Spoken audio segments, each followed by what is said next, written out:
bisa tuh buat para aqua friends yang ingin menambah relasi, ingin menambah pengalaman, apalagi ilmu yang bahkan gak ada di kelas gitu. Bisa untuk join atau bergabung dalam Himapikani ini. Halo Aqua Friends, welcome back to Aqua Tutur, Aquakultur Bertutur Season 2 episode 15. Balik lagi nih sama aku Setiarum Maulidina dari Divisi Multimedia Himakua Universitas Tidar periode 2022. Pada episode kali ini, Aqua Tutur akan berbincang-bincang dengan tema yang begitu menarik, yaitu mengenai Himapikani. Apa sih Himapikani itu? Himapikani adalah organisasi mahasiswa perikanan, diploma ataupun strata di wilayah Indonesia yang bersifat keprofesian serta independen. Dengan Sobat Aqua Friends yaitu Mas Haifar Amru Zain Al-Hasan selaku Koordinator Wilayah 3. Halo Mas Amru. Halo. Boleh perkenalan diri dulu yuk. Oke, perkenalkan nama aku Haifar Amru Zain Al-Hasan. Kebetulan dari Universitas Tidar juga, program studi Aquakultur angkatan 2019, dan sekarang diamanahi menjadi koordinator wilayah Himapikani wilayah 3, Jawa Tengah dan Daerah Istimewa Yogyakarta. Wow, sangat menarik bukan?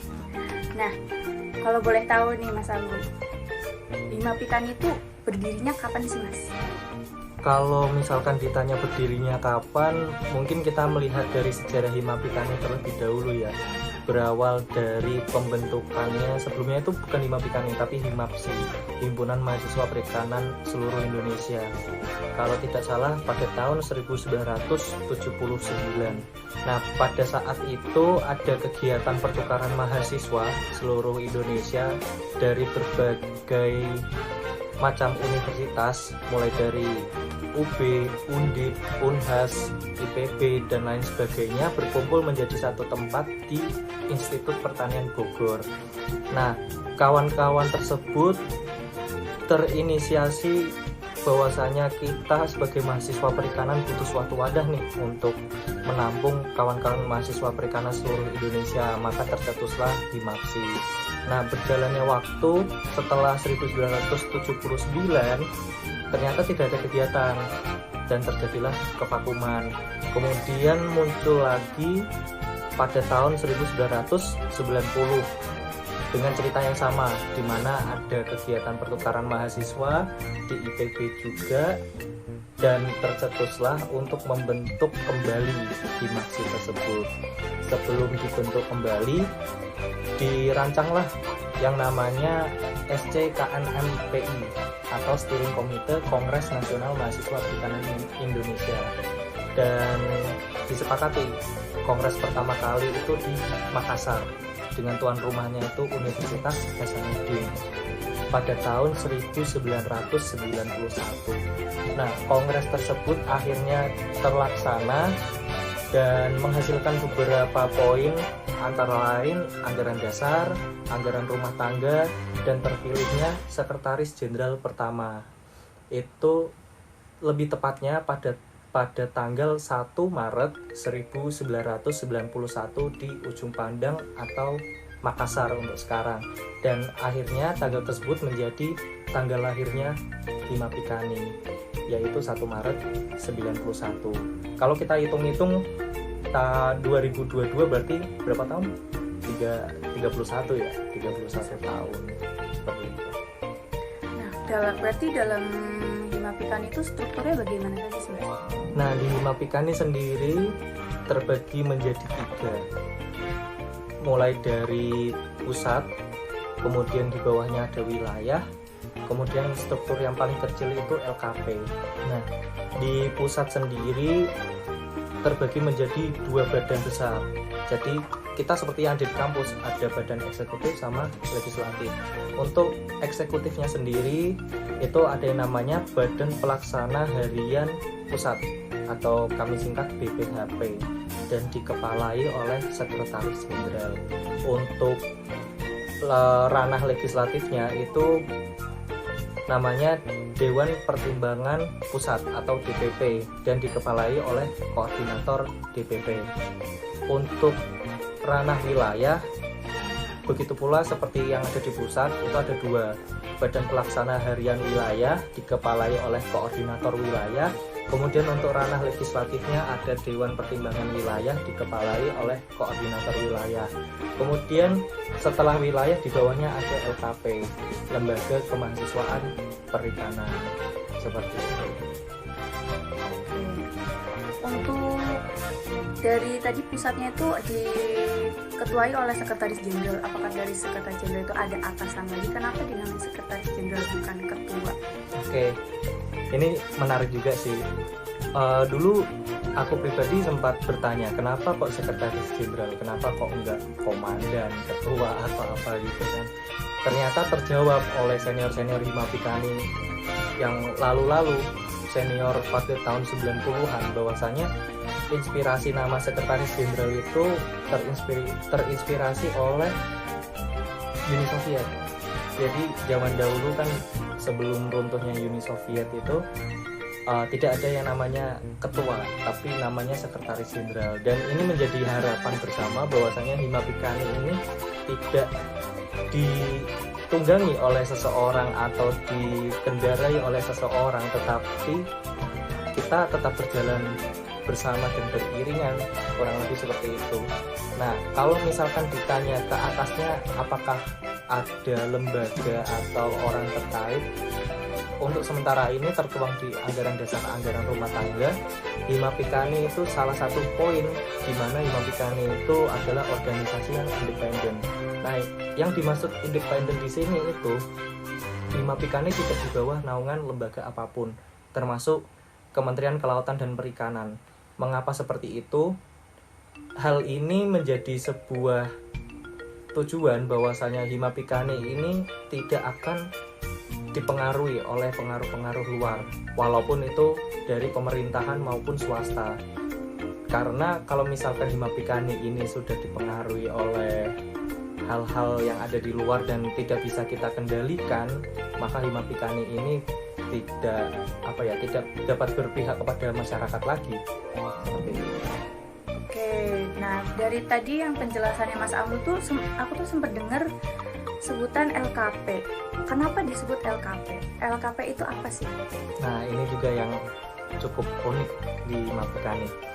Jadi begini, di Himapikani sendiri itu kan meliputi seluruh mahasiswa diploma dan atau strata yang ada di Indonesia. Nah, dari seluruh universitas itu memiliki kultur dan strukturnya masing-masing.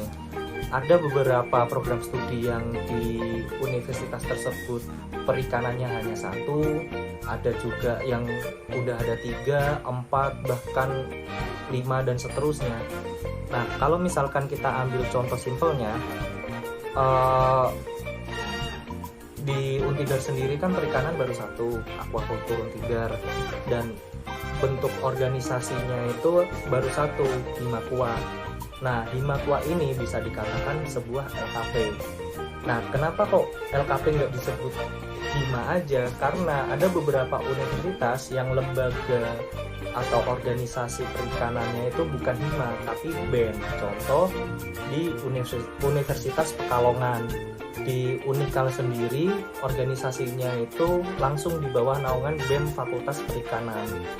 Nah, jadi penamaan LKP ini memudahkan kawan-kawan mahasiswa perikanan seluruh Indonesia untuk bergabung. Jadi tidak kebingungan apakah kita bergabung dengan Himapikani itu harus membawa nama BEM atau harus membawa nama himpunan atau membawa nama personal. Enggak. Intinya semua mahasiswa perikanan dinaungi oleh lembaga mahasiswa perikanan yang ada di universitas tersebut dapat bergabung, entah itu dari BEM, himpunan, ataupun bentuk-bentuk yang lain. Berarti Himapikani itu berada di dalam universitas atau di luar universitas? Kalau ranahnya sendiri, Himapikani itu organisasi eksternal ya, kalau kita melihat yang ada di universitas sendiri. Karena kita ketahui bahwasanya organisasi internal di universitas itu kan ada yang namanya BEM sama BPM, kemudian ada BEM fakultas, BPM fakultas, dan himpunan. Nah, Himapikani ini organisasi eksternal yang menampung seluruh mahasiswa perikanan.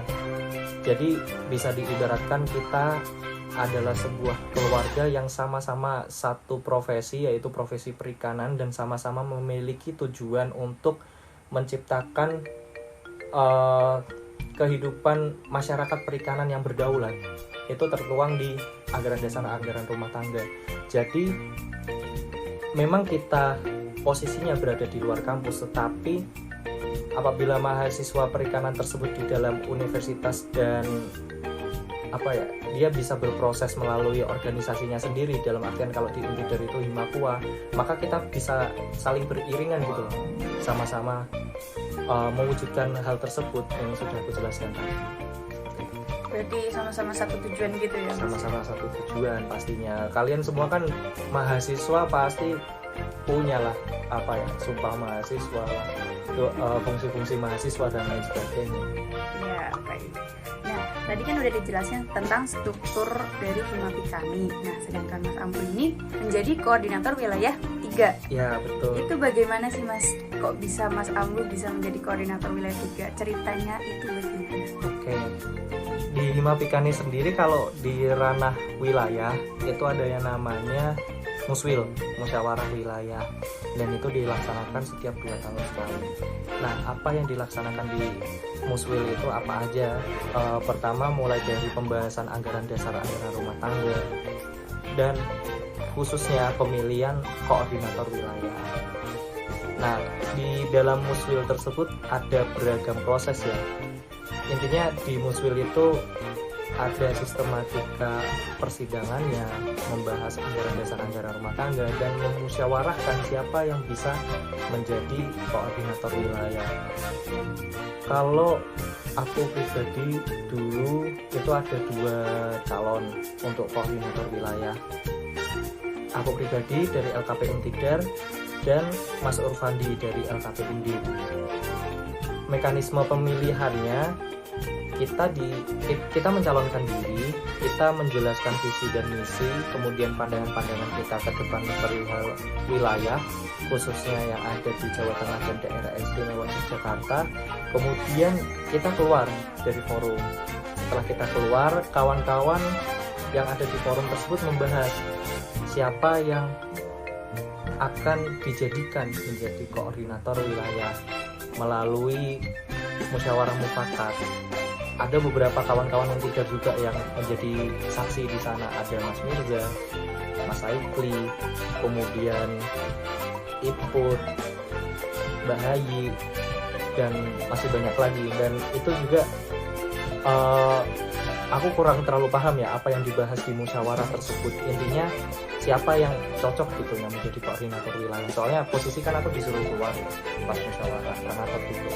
Ya kurang lebih seperti itu. Dan akhirnya saat masuk ke forum lagi, ternyata aku yang jadi koordinator wilayah, dan di situ ada sumpah jabatan, pelantikan, dan lain sebagainya, seperti itu. Oke, nah tadi sempat dengar juga katanya musyawarah wilayahnya itu dilakukan selama 2 tahun sekali. Berarti masa jabatan dari koordinator wilayah itu selama berapa lama? Itu Mas, 2 tahun juga? Iya atau? betul, 2 tahun. 2 tahun, jadi koordinator wilayah menjabat setiap ada muswil. Jadi bukan seperti itu ya. Koordinator wilayah menjabat saat terpilih di muswil dan selesai saat muswil berikutnya. Jadi 2 tahun.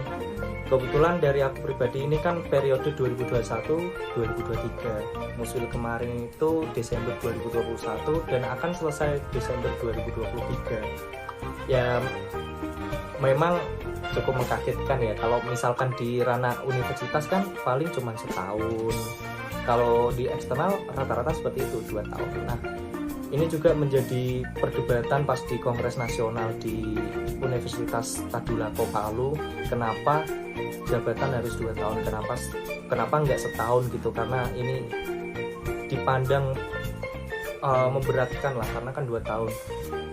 Jawabannya dikarenakan 2 tahun ini adalah waktu yang cukup matang melihat kondisi yang ada di Indonesia, khususnya yang ada di wilayah Jawa Tengah dan daerah istimewa Yogyakarta itu cukup luas. Jadi membutuhkan waktu untuk memberikan pengaruhnya yang cukup lama dan menggalang persatuan yang ada di wilayah seperti itu. Kalau misalkan jabatannya cuma 1 tahun toh, yang dikhawatirkan baru pertama kali muswil, kemudian ada kegiatan lagi rakerwil, kemudian ada kegiatan lagi, itu kayak terlalu padat gitu. Apalagi persiapan kegiatan juga kan membutuhkan waktu yang cukup lama.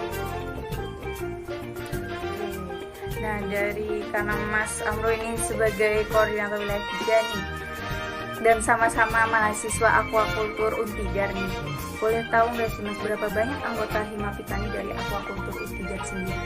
Oke, kalau misalkan ditanya anggota, mungkin lebih ke pengurus ya. Iya. Kalau anggota kan udah aku jelasin tadi bahwasanya Himapikani itu anggotanya adalah seluruh mahasiswa perikanan yang ada di Indonesia. Entah dia mahasiswa semester akhir ataupun mahasiswa baru, yang penting asalkan yang bersangkutan mahasiswa perikanan, ya orang tersebut berarti Himapikani. Itu yang saya ketahui seperti itu. Nah, kalau misalkan ditanyakan berapa pengurus yang ada di Himapikani wilayah 3, jadi di Himapikani wilayah 3 itu kan ada 2 organisasi, ada 2 badan, ada badan eksekutif sama badan legislatif. Nah, untuk yang di ranah eksekutifnya, di Badan Pelaksana Harian Wilayah atau BPHW itu ada total 6 orang. Jadi mulai dari Mas Mirza, Kabid PSDM, kemudian Mbak Aul, staf PSDM, kemudian Mas Ivan, staf Infokom, kemudian Iput, staf Atsekre, kemudian Sani, staf Ekonomi Kreatif, dan Rapa, staf Kastrat.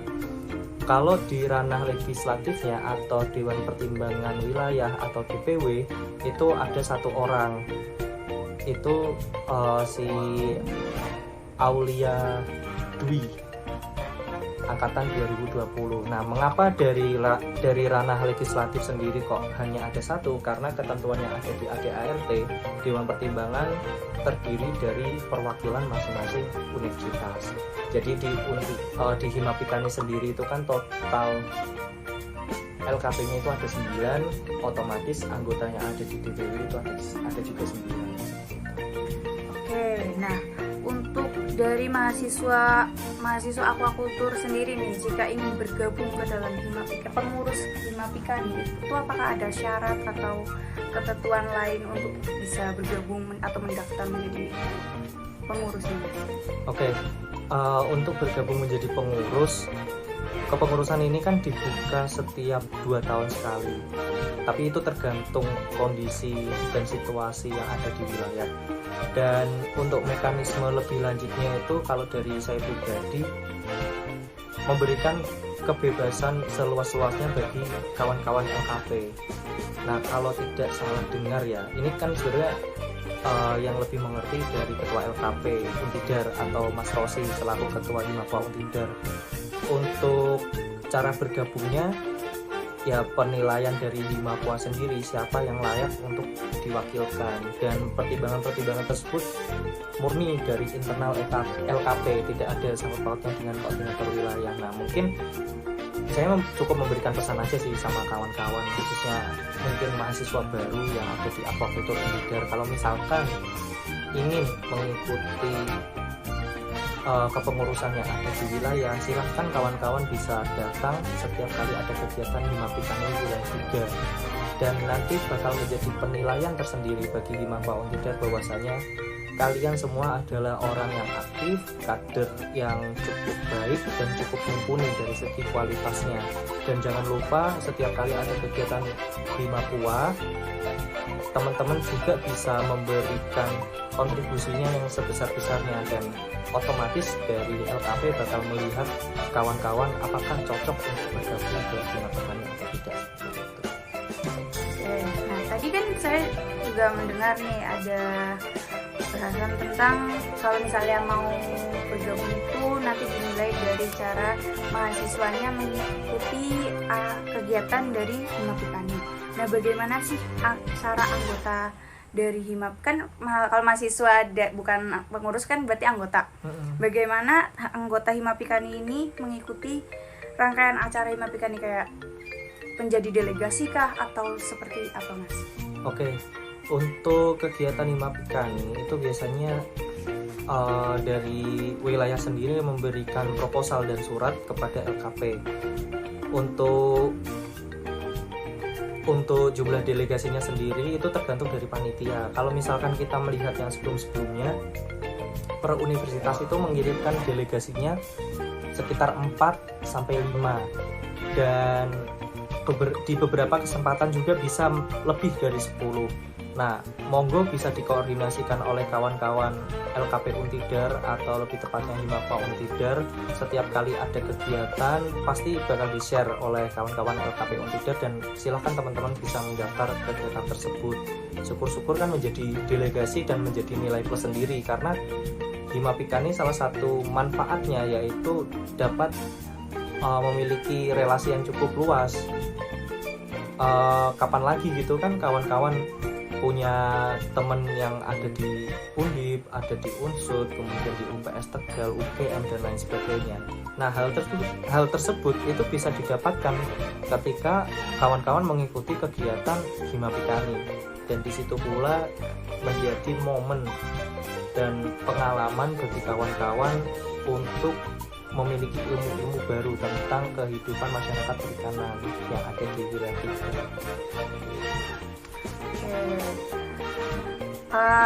Untuk Mas Amrul nih, kan udah berapa lagi? 1 tahun ya menjabat? Sebetulnya kalau dihitung 1 tahun kurang. 1 tahun kurang ya? Masih 1 tahun. Nah, itu apakah ada suka duka atau pengalaman apa saja yang didapat semasa Mas Amrul menjabat sebagai koordinator wilayah 3 Himapikani?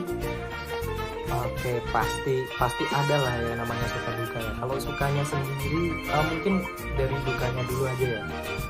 Kan kalau kita mah yang nggak enak di awal, mungkin mudah-mudahan akhir-akhiran kayak gitu kan.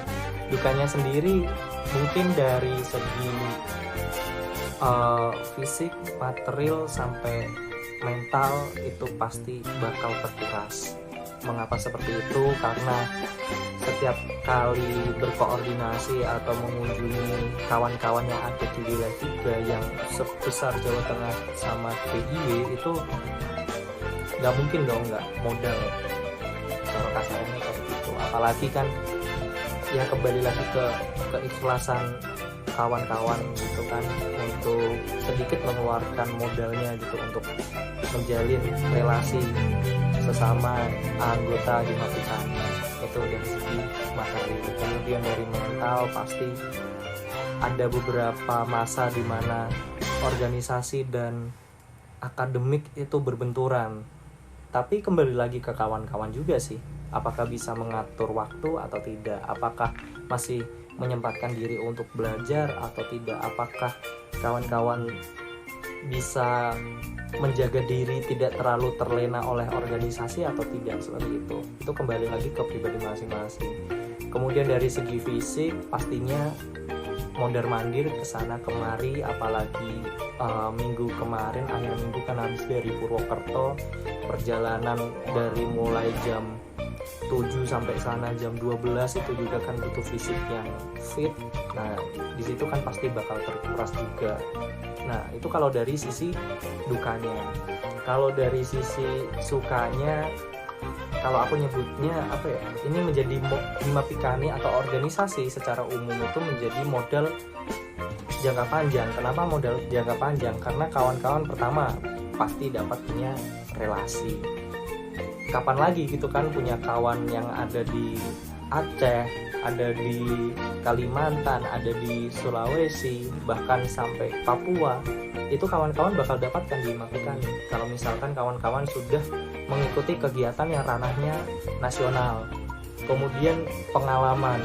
Nah, pengalaman juga dari saya pribadi udah pernah ngerasain ke Palu, mengikuti kongres nasional di mana itu ajang pemilihan sekretaris jenderal, dan di situ bakal ngerasain vibes-nya apa ya, persaingan dan ya ada yang namanya di situ kayak politik lah, aku bisa nyebutnya gitu, karena calon yang ini diusung dari ini, calon yang ini diusung dari wilayah ini dan lain sebagainya, itu kawan-kawan bakal ngerasain gitu. Kemudian Rakornas, rapat koordinasi nasional yang ada di Unhas pada Juni atau Juli 2022 kemarin, kemudian punya pengalaman juga keliling Jawa Tengah DIY. Nah itu menurutku suatu hal yang mahal sih, karena nggak bisa diulangi lagi gitu. Dan yang terakhir pasti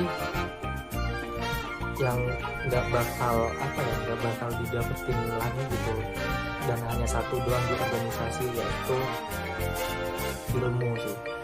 Jadi kita dapat ilmu tersebut dari relasi dan dari pengalaman.